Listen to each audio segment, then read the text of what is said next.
La vedette incontestée de cette semaine, c'est Sba. Vous connaissez Sba? Zine Abdine Ben Ali, général devenu flic, flic devenu Premier ministre devenu président par la grâce d'un coup d'État médical et président devenu Sba. Caricature de despote kleptomane accroché au pouvoir comme une tique à son petit déjeuner. Sba a un truc, il ne vieillit pas. Sba en 1987, quand il prend le pouvoir, légèrement grisonnant. Un an plus tard, il n'est plus grisonnant du tout. Sba en 1990, tenant tendrement la main du président qu'il a lui-même déposé et fait enfermer à l'hôpital. Sba en 95, Sba en 2000, Sba en 2005, Sba en 2010, Sba en 2011. Sba, c'est cirage sur les cheveux et botox dans les rides. Mais c'est aussi des baffes bien réelles dans la gueule de celui qui lève un sourcil et des balles bien réelles dans le cœur de ceux qui osent élever la voix. D'ailleurs, les Tunisiens non plus ne vieillissent pas.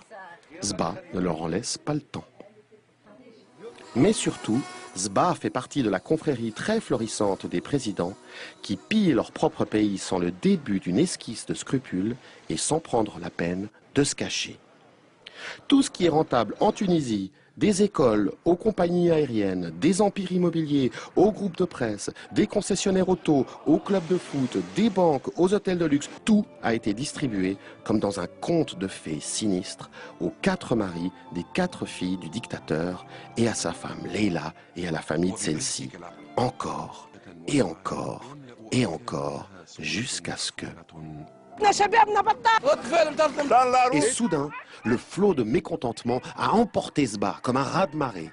Il a commencé par tirer sur la foule, puis il a viré le ministre de l'Intérieur, puis libéralisé Internet et promis qu'il partirait au bout de 3 ans avant de déclarer l'état d'urgence et finalement prendre ses milliards et s'enfuir, tel le légendaire voleur de poules. Sba a perdu son unique pouvoir sur les Tunisiens, la trouille. Comme disait son ami, premier flic de France devenu président, la peur a changé de camp. La France pourra s'enorgueillir d'avoir soutenu le tyran jusqu'au bout. Et je ne vois pas au nom de quoi je me permettrai dans un pays où je suis venu en ami et qui me reçoit en ami de m'ériger en donneur de leçons. Au point où jeudi encore, la ministre des Affaires étrangères, Mam, proposait de prêter des flics français à ce pauvre Sba qui a fini par se barrer.